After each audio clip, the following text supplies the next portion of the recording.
Signature moves. There's something that I've always loved and hated when my favorite Pokemon didn't have them. They play into what can make a certain Pokemon feel iconic or unique. Not all of them are strong game breakers though, but they're a part of the Pokemon world I like to think about sometimes. Thus, one fateful weekend while I was sleeping a flu away, I had an idea. What if we took every Pokemon that has or had a signature move, made them fight each other and see who comes out on top? Sounds fun and not too hard to set up, right?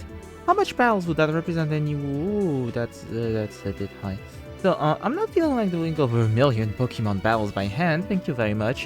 Which means we get to do coding! Yippee! Now, maybe you're not interested to hear the trials and tribulations of setting such a system up. I get it. Go to this timestamp or use YouTube chapters below to navigate to the good part then. For the rest of you that are staying, first off, I salute you. Second off, open wide. It's time for yapping. So, we have multiple things to figure out. Which signature moves am I gonna consider for the purpose of this little experiment? How am I gonna get the list of the Pokemon that have a signature move in a way and format that makes me able to handle that data later on? How am I gonna run all of those battles? And finally, how will I automate all of those and get our sweet final results at the end? So, at first, I thought about just including all signature moves. But in addition to making the average power level all kinds of fucked up, this implied a lot of changes in scope that would have made this take a lot more time. I'd have to handle Mega Evolutions, Z moves, Ultra Burst, Dynamax, Gigantamax, Terra, Shadow moves. On a technical level, some of these are easier to apply, but some do take time. And there's also quite a bit of overhead trying to find out how to make those rules fair for those special cases. What the hell do I do for Pokemon registered for a Max move ends out of Dynamax? Is it still fair for them to continue battling? I can consider they lose as soon as they go out of Dynamax, but again, more stuff to dev. So let's consider this the sane edition of the project. We'll do an insane edition eventually, if this picks up. So we are going to include every regular signature move, every partner move from Let's Go Pikachu and Eevee, every forms of signature move that depend on the forms, such as Raging Bull for Tauros, every type for type-changing signature moves such as Arceus Judgment or Sylvanise Multi-Attack. And for every one of these, we'll register the Pokemon once for each ability they can have, just so we can see if it changes something. With this fairly restricted but still quite expensive set, we have 890 entries. I couldn't believe this the first time I saw this. That is not that far from the national dex amount of Pokemon. So, to create all of those data records, I had to fetch information about signature moves and their users from somewhere. There are APIs in database with a lot of information, detailed and quality information, about Pokemon. But since I wanted something specific out of them, I wasn't sure how to proceed. So, instead of pondering over that a lot and going the same way, I just went the mad genius route. I headed over to Bulbapedia, opened my little dev console, targeted this table with all signature moves and wrote some code that would loop over each line, register the name of the Pokemon, their form, each signature move, and then an internal technical name for the Pokemon and their current form that followed Smogon's denomination. If you never saw what that is, it's basically Pokemon-form. It is absurd a code, but it's short and worked pretty much one shot, just had to correct some stuff for the Smogon names such as regional form names. Most of them had too much characters. There were also edge cases like Deoxys or Miloetta not being set correctly due to having a bit of a different format than the other rows. I didn't see it before running the code, so I ended up just editing the data manually as it was. Again, way faster. Once that was done, I got this long JSON file with all that primary data I've got. However, I'm still missing a few things. Abilities, they were not in that table, and hidden items for the few signature moves that need it. So after some more manual edits to the data file to add the held items, I wrote a little thing in JavaScript that would connect to a database, create a data scheme for Pokemon. Then, for each of the raw data lines previously created, I connected to a local version of Pokemon Showdown's Pokédex data, fetched the abilities for each Pokemon, and then created an entry to the database for each move, ability, item combination. So, we now have all of our contestants. How do we make them fight? You might have an idea since I talked about Smogon names earlier, but we're going to use Pokemon Showdown. There are multiple reasons for this. One, I'm running an extremely cross-game environment here. We need Pokemons up to Gen 9 from across all generations, and Dexit is still a thing, and will include stuff that is exclusive to certain games like Let's Go moves. Pokemon Showdowns 2. Pokemon Showdown is, as far as I know, the most accurate Pokemon battle simulator. Well, future. 3. Pokemon Showdown is open source, and most importantly, serves its simulator independently from the website, the API, and other components of the whole ass thing that is Showdown. That means I can just grab the battle sim, run my stuff on it, and suffer very little performance cost, as I'm running very short battles with very little decision making on either player's side. And I'm only running the simulator, not a whole ass web server. And so finally, I wrote a 3-part program to run battles. The first part gets all entries from the database and validates each team. As you probably know, Pokemon Showdown works with teams, so I can just pro team with only one Pokemon there. But I still found it wise to parse them through the validator. And wouldn't you know it, that was wise indeed. I found out all the Pokemon from Scarlet and Violet's DLC weren't parsing, because I was using an outdated version of the simulator, even though I got it from the official repository on NPM. So once that was fixed, I also found out some other touch-ups to do, like Partner's Pikachu technical name being wrong. It should have been Pikachu-Starter, but it was Pikachu-Partner, which are the Pikachus in cap from the Alola games. Second part is the actual meaty part of the program. Loops over all the database entries, make a Pokemon fight all of the battles it hasn't done yet, saves the wins to the database, and then goes to the next. About this part, can I repeat that I was again very sick?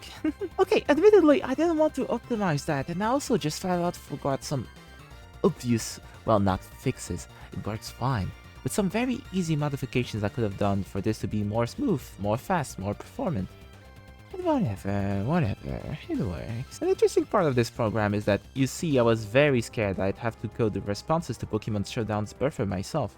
The start of a Pokemon Showdown match, under the hood, looks like this. Then, each player say what they're up to, which looks like this, and then the server sends something like this to say what happened, until eventually it sends a little bit of text to signal the winner. Recognizing well-formatted input isn't the end of the world, there's some documentation to know what to expect and what to answer to during a showdown match, but that would have taken, again, quite a bit of time to implement. Thankfully, the sim includes a very simple player AI that just uses random moves, and that is literally perfect for us. We only have one Pokemon with one move and no gimmick to take care of. This AI does just fine, and all it took was like 6 lines of code to hook it up to the game's buffer. Finally, the third part of the program has a little export module that would query the database to calculate the Pokemon's number of wins, loss, win rate, rankings, and put all of that into a neat little JSON file again, so I could use it to make an OBS thing to display on screen the results as I comment. That is for my eyes only. But for y'all, I also made a quick API hooked up to a very quick website I threw together using React, so you can view the individual matchup results. Quick note, the stats I'll show on screen in this video use the total amount of rounds to calculate them, while the results website counts the amount of matchups instead, so the results of a given 3-round set. Those stats might slightly differ. They are more development than anything else in this project. Thank you very much for listening to this entire thing. The code is up on GitHub if you're... I don't know why you would want or need it, but it sure is on GitHub. Links are in the description. Now, for the part where we get to kick back and look at stats. Which Pokemon has the most powerful signature move? So we're going to do this by tackling groups of Pokemon at a time. Again, 819 entries. Each Pokemon has a few stats that will be displayed on screen, and also on the web page in the description if you're interested in the more specific Pokemon's matchups. We'll look at their rank, obviously, a novel amount of wins and losses, as well as the win rate, and a set of more specific stats. We'll look at the amount of 3-0 wins a Pokemon got, 2-1 wins, 3-0 losses, and 2-1 losses. We won't dive into the specific matchups except for cases I find interesting, or the top of the rankings which will each get a more thorough analysis. Again, enter the page in the description if you want to see Pokemon specific matchups. First, we have our lowest category of Pokemon, the Strugglers. These are Pokemon whose signature move either is non-offensive or fails almost consistently due to needing a requirement that is very rarely or never matched. Thus, these Pokemon mainly fought using Struggle, or most of their wins are amongst themselves. Get a good look at this bunch of not winners, let's say.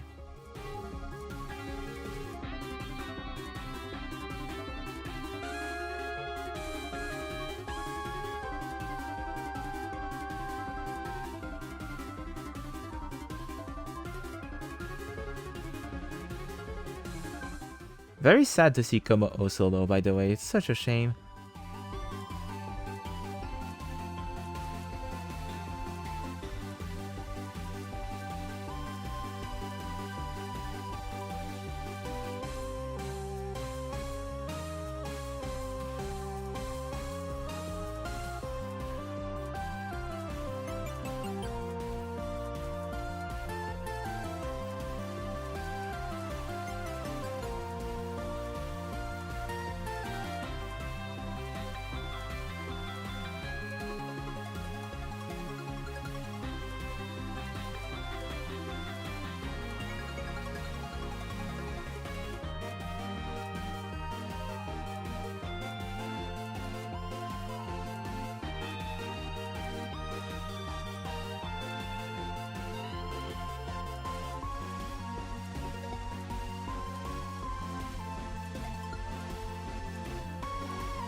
Hyun and Manaphy also clock in as our first mythical Pokemon. Not too surprising, but then that is sad.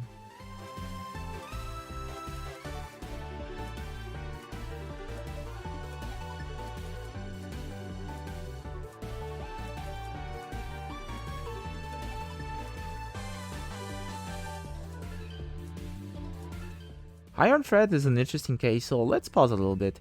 He's actually the first Pokemon here to have an offensive move, one that only works if a terrain is active and destroys said terrain. While he does have a certain amount of 3-0 wins, a lot of them can be attributed to his high base stats, but most importantly, his typing. For example, he 3-2-0'd the Let's Go Pikachu with Volt Tackle, Zippy Zap, or Pika Pow Pow.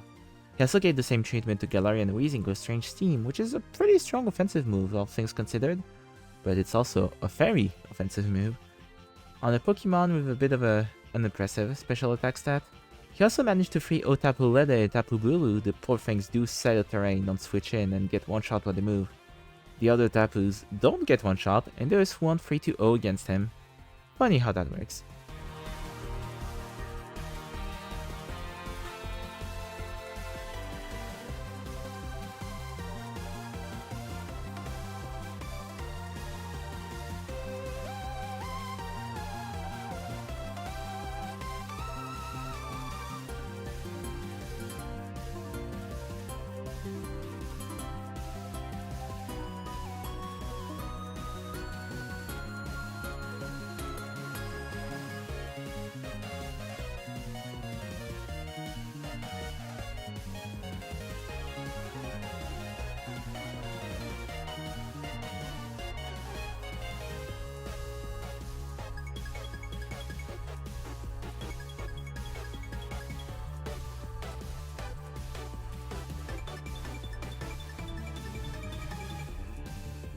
Alolan Meowth with Rattle and Payday is the first Pokemon to have an offensive move with no strings attached. There are multiple factors at play here once again. First off, Meowth is obviously a weaker Pokemon, and Payday itself is a weaker move, it has only 40 power. It's also a normal type move, which means a portion of the Pokemons at play here are either immune or resistant to it. And finally, Alolan Meowth doesn't even get stab on this move, unlike a lot of Pokemon here, including his cousin from Kanto. Not that it fares much better, but it fares at least a little better. Being Dark type does mean Meowth gets some funny wins like 3-0ing Psycho Boost Deoxys, the Lake Guardians, Hishu and Braviary. He also lost one match to Fisher Drug Trio, whose placement on this ranking I am very curious about. Wait and see.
Smoliv brings us out of the Struggler's tier and into the Trickster's tier. Going forward, we'll see way less struggle matches, even if some moves fail or don't deal direct damage. They have a way to hurt the enemy via status, or can hurt the enemy with weak attacks until a certain condition is met. Just like Smoliv here. Terrain Pulse is a normal type move with 50 power. If a terrain is active though, its type changes to match the terrain and its power doubles. And it doesn't kill the terrain, so think of it as a more reliable Iron Treads, funnily enough. Aside from Tapu Lele, we took one match from them, and Tapu Fini, we took two, this Olive successfully took out the rest of the Alolan Guardians 3-0. Otherwise, it dominates most of the strugglers, and that's already like 30% of our catalog here, so it's not that bad. Good job, Smoliv.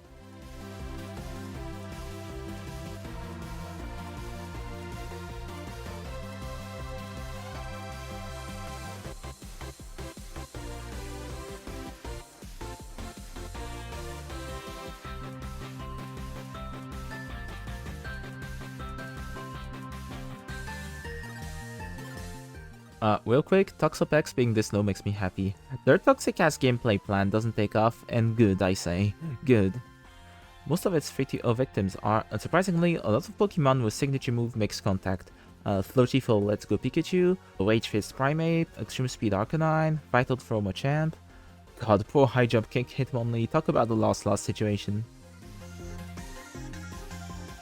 Wait, what the fuck, the pig? Hello there, I guess. I've got good hopes of Emboar, I hope it's gonna be up there.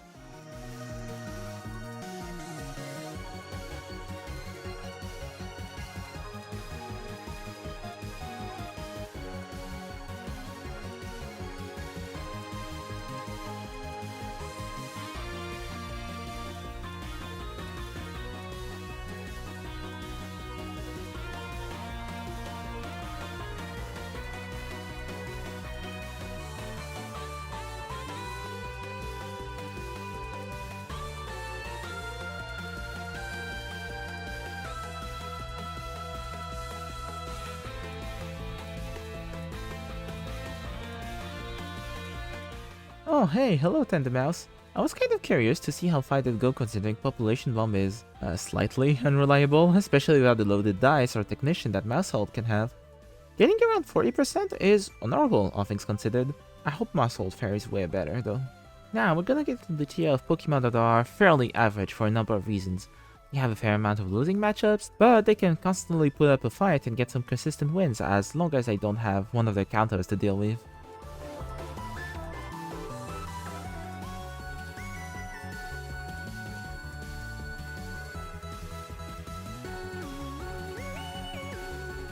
We have a first signing of a Let's Go starter with Buzzy Buzz partner Eevee. It kind of makes sense it'd be the worst one with hindsight. It's got the disadvantage of having an electric type move, so notably some members of this tournament are just flat out immune to their move.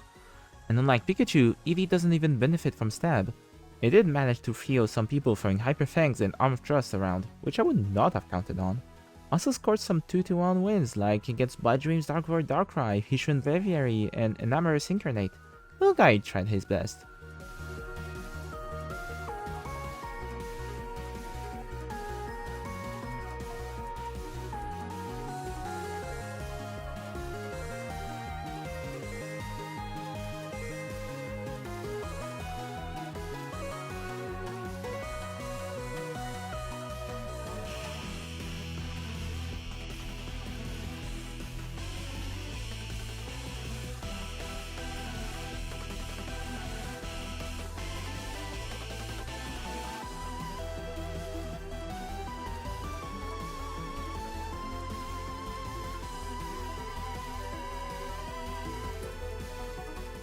Regigigas is also here, and god do I find that interesting.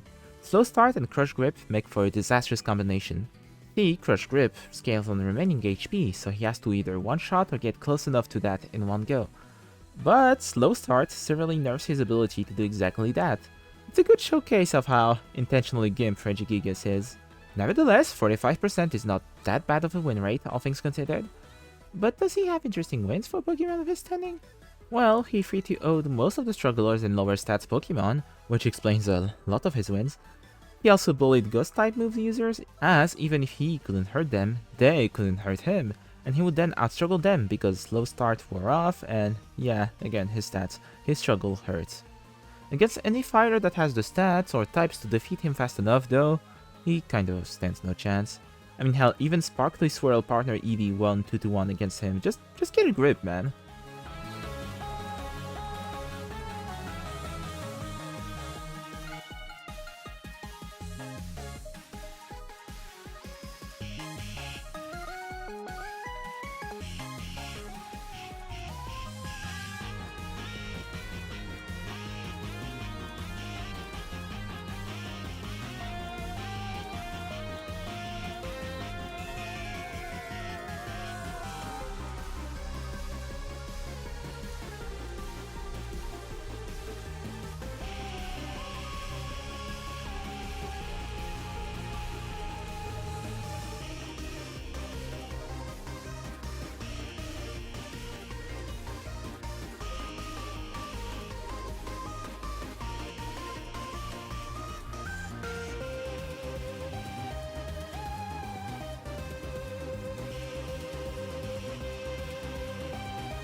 Oh, the Rangers is interesting to me too. Let me stop that one.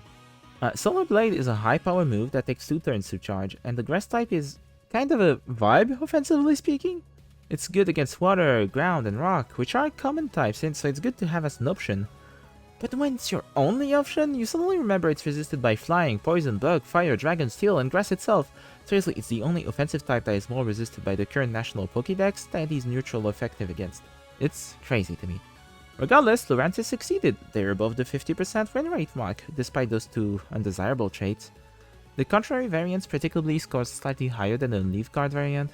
Some interesting wins include 3-0 against Shu and Zoroark, winning 2-1 against Espatra, and generally just being able to grab some wins and losing matchups due to a mix of high damage and possible crits, and contrary sometimes making them win on the debuffs.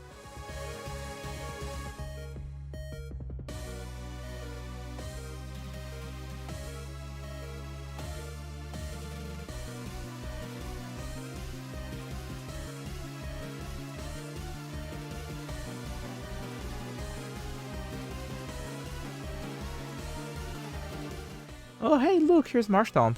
Imagine how embarrassing it is to lose to a second stage starter.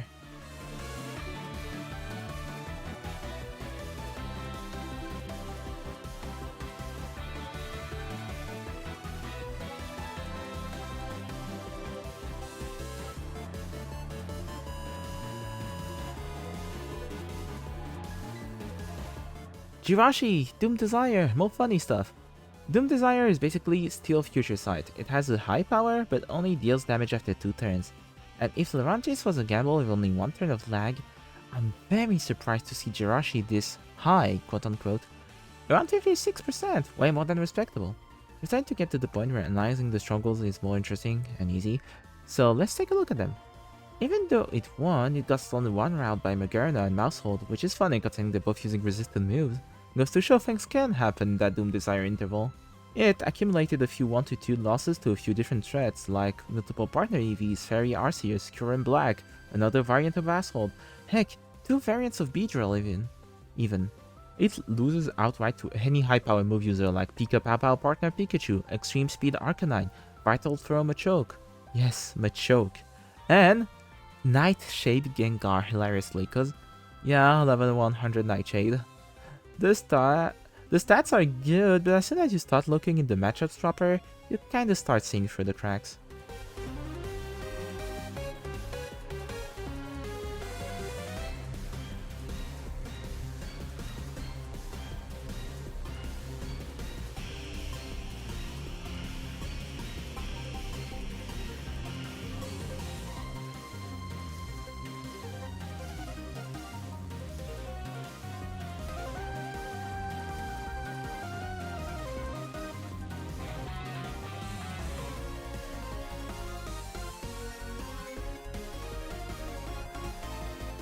As we rise above the 60% win rate, we are going to definitely leave the average territory.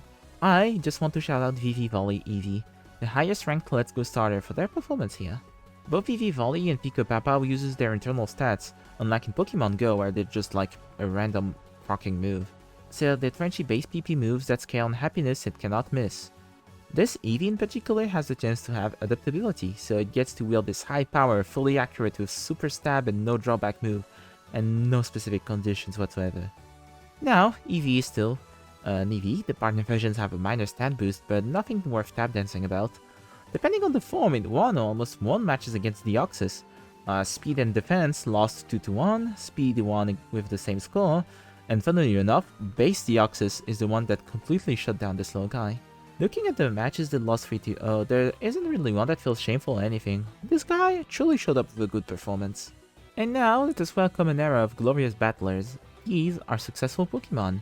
They rose about the rest of the PS to get actually flattering stats.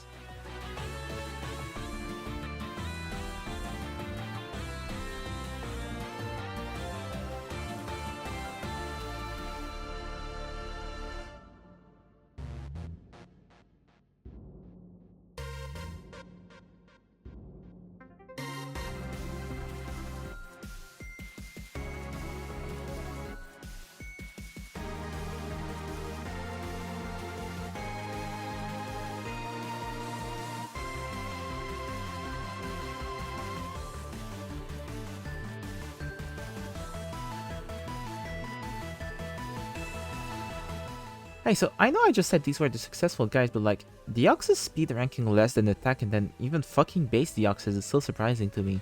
In a 1v1 format, I sort of assumed he'd be either just above or below attack form Deoxys. Huh.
Wait, the fuck, Zoroark?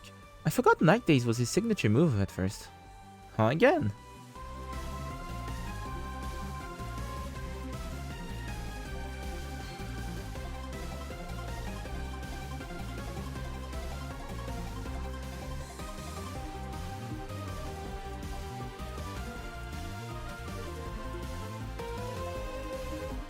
Hisui and Typhlosion, a Pokemon I really enjoy tons. They just look like a kind aunt to me. I love the different one and just fight with them. Anyway, Infernal Parade is also interesting to me, hence the little stopping here. It's basically Hex, it has average power, but it is double if the enemy suffers from a status condition. Unlike Hex though, it has 30% chance to burn, so it can set itself up. My ideal little hunt has an approximately 70% win rate, so very solid. Most noticeably, it dominates most Silvally types, even the ones it had a neutral matchup against, which is not something most Pokemon so far could do.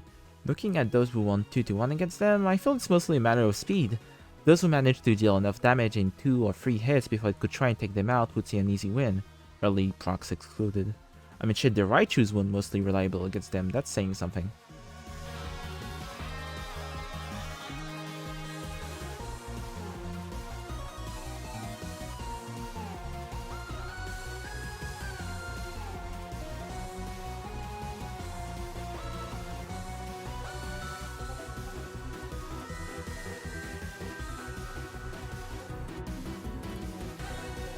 So, funny story, I specifically registered an Ash Greninja in this tournament. Not a Battle-Bond Greninja, but an already transformed Ash Greninja to see what would happen. He has a good showing. Somehow I expected him to have more wins, but a friend did remind me of how low power Water Shuriken is, and how non-existent his resistances are. Losing 3-0 to Primarina though, that hurts. You got replaced, boy. To my surprise, he also lost a round against both Ground and Steel Silvally, and two against the Arceus of the same types. Lost 3-0 to Fusion Flare Kyurem and Reshiram, which is a shame. I was actually waiting for the guy to at least defeat some significant Pokemon from the gen before him. GP's comparisons aside though, I think the real shame is how much of its 3-0 losses are due to bad type matchups. Water Dark isn't really a synergetic double type for this tournament specifically. It's weak to 5 types that are represented quite a bit. Oh well.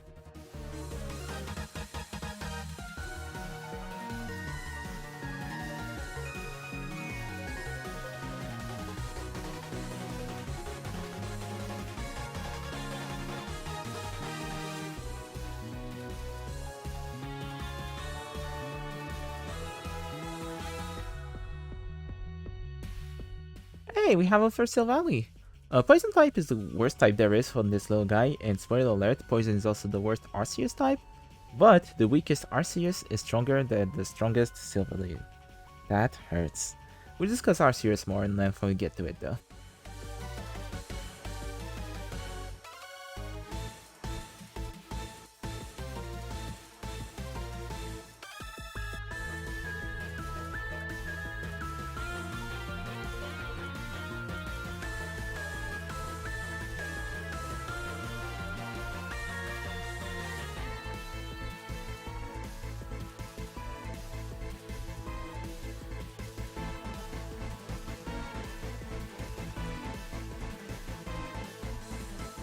Hoopa Confined actually ranked better than Hoopa Unbound.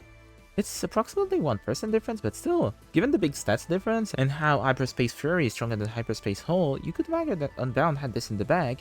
Comparing the two, Confined hedged out a couple more 3-0 wins that its Unbound form scored 2-1 or 1-2 against. To be honest, the Psychic Ghost double types offer some advantages that Psychic Dark doesn't have, an immunity to normal and most importantly fighting types.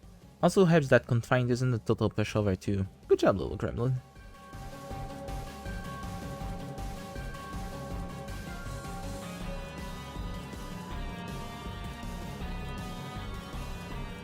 Look at Teal Mask Ogerpon in despair. The awful mono grass type and lack of stat boosting mask held item makes Teal Ogerpon so low compared to her brethren. The rest of her forms are a bit of a percentage apart from each other, but they all have a 10% lead on Teal Mask Ogerpon. This is very sad to me, but not unexpected.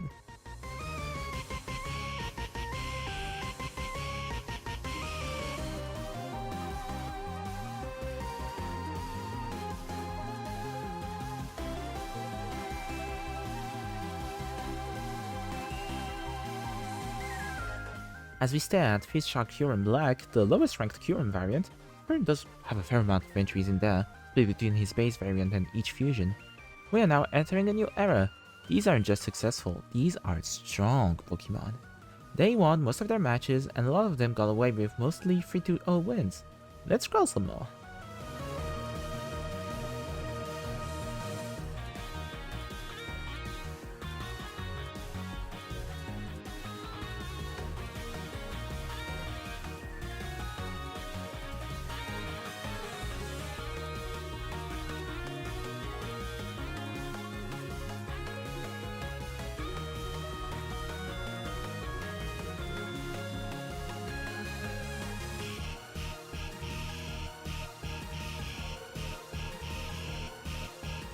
Oh, hi Primarina.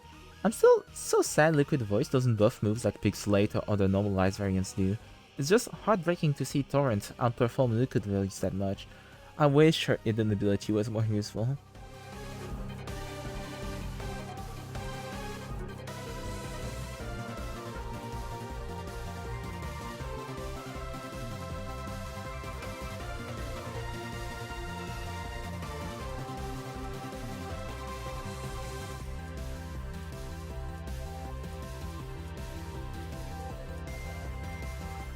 Get your local VGC player on a leash, or maybe on antibiotics. Intimidate Incineroar is causing problems again.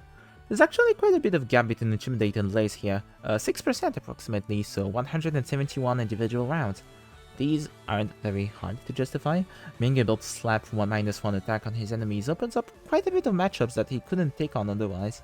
I was curious to see if he could bait Rage Fist Primeape, as both would eat each other for non-effective damage, but Primeape would scale over time.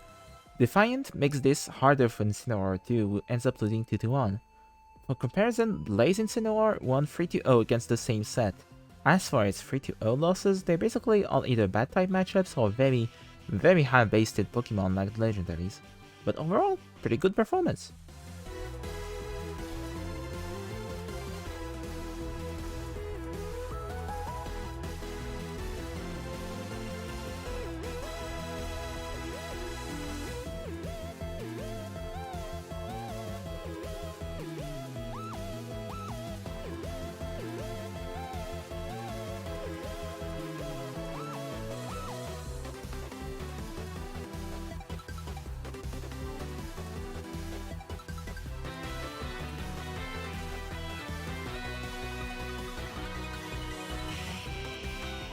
Flying Silvally reigns over all of his brothers as the strongest Alola branded Arceus there is, and manages to score against a lot of the Pikachu variants in there, except Pika Papa or Let's Go Pikachu, whose partner move is just too strong to do anything against as a flying type. Aside from that, we are again so far high into the ranking that the only hard losses against way stronger Pokemon or just bad type matchups. Moving on then.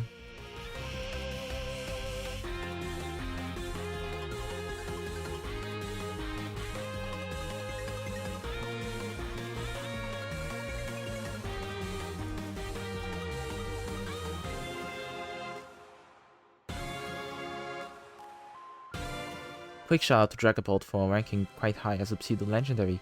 And bigger shout out still to Cornerstone Mask Ogrepon. She has a lot of abilities and fought back as much as she could against them.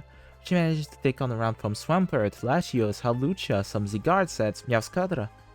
She only suffered 109 round losses, which sounds like a lot, but again, it's a nearly 85% win rate.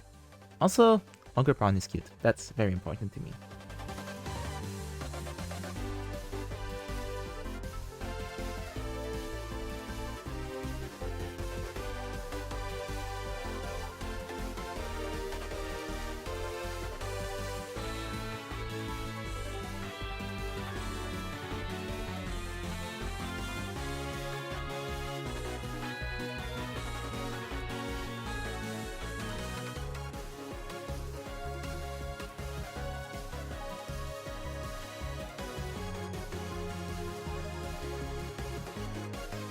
You probably expected the Power Construct Zygarde to be the first among their peers, and you were right.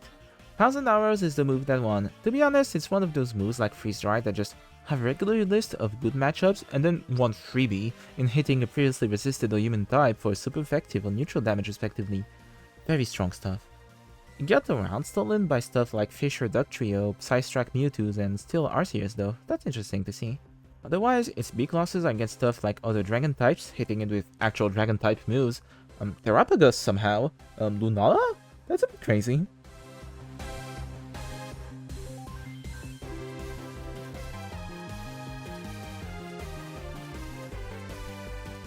Now we enter into the very selective top 5. Ignore the fact that is actually the 13th. A lot of those entries going forward are just Arceus, and thus they will be treated as one. Going forwards, there are only 5 unique species of Pokemon. Those big boys have 90% or more win rate, crazily enough. So, Eternatus. The Dynamax Cannon variant has a 3% higher win rate than Eternabeam. A reminder that its bonus damage against Dynamax Pokemon is never triggered here. Some fucking how, it did lose 3-1 to King's Shield Aegislash. That's kinda crazy to me. Even lost to his Eternabeam variant himself, which, actually now that I think about it, is not that surprising. The recharge turn probably didn't proc most of the times. The super effective damage of Eternabeam and its SAS base power probably did the trick against himself. It does have a few shameful 3-0 losses due to its types, like Substitute Mr. Mime or Heal Order Vespiquen, that kind of thing. But overall, Eternatus didn't have a lot of things to worry about. Yveltal is next. Let's answer the question real quick. No, Zygarde cannot stop him. All 16 variants of Zygarde lost to him. Even Overbreak is useless here because Oblivion Wing is a flying type move, not a dark type. One that heals for so much of the damage inflicted, it's only logical Yveltal ends up as kind of 4. Of all Pokemon, let's shout out Chatot for taking one round. The guy punched way above his league. With only 69 hard losing matchups, Yveltal is a really threat whose only obstacles are Big Ass Rocks or Arceus or Silvally. Most of the losses were those two actually. Melmetal is third, and here I was convinced his move was shit. It's certainly not flinching people with that shitty ass speed stat, but I forgot just how stupid the rest of their stats was. The rest of their stats were 143 attack. Damn it. I also didn't know their ability was Iron Fist because I'm used to seeing Melmetal only in the Pokemon Go games which don't have abilities. Steel isn't the best offensive type around, but when it comes to defense, yeah, let's just say I'm not that surprised anymore that Melmetal performed well despite going second on almost any match given. He managed to actually win 2 times against the Fighting Silvally, which I think is huge. Aside from that, again, the list of defeats isn't that interesting at this point. Types and stats, again and always.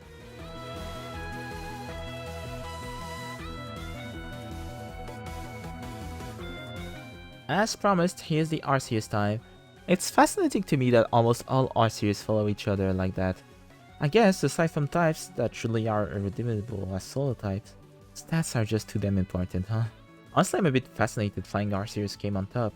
I don't know which type I was expecting to come first, but Flying definitely wasn't one I would have thought of at first, I don't know why. And, with a whopping 2% lead on this version of Arceus, the #1 signature move user Pokemon is... I don't know why I expected someone else. Strong Stab on a stupidly high stat, great stats all around, the best type combination of the game, and a stupid ability that gives a 3+1 attack on all of his fights. Incineroar got this far by debuffing attack. What do you think buffing it does? It takes Intimidate plus Raging Ball or Lucky Infernal Parade Burn Fox to take 1 round from her. Yes, Zacian is a girl, it's canon more, don't worry about it. It takes Origin Pulse Kyogre or Precipice Blade Groudons to take 2 rounds, and takes either Fire or Ground-type legendaries to 3-0 her. She suffered 6 minor losses and 36 major ones. There are 890 Pokemon in this tournament. Zacian completely dominated this competition, and I'm stuck between a Dane, that sucks, I should have seen this coming, and frankly, Go Queen. And there you have it. Together, we've ranked every signature move user in a setting where they can only fight by themselves and use the set signature move. So, take that. This is worth what it is worth. And how long that was. I hope you liked this silly little thing, and if so, be neighborly and give me a little subscription, please. I'd be curious to run this again in the chaotic version with Mega Evolution, Z-Move, Dynamax, all that stuff. But first, I kind of want to see if people are actually interested in seeing that. It will generate a bit of a workload for me, so I will risk being lazy if no one's gonna see it. And if you're interested in that, help me decide whether Z-Moves or Dynamax moves users should be limited to the duration of those mechanics. That'll be appreciated. Anyway, that's all for today. Yap at you next time.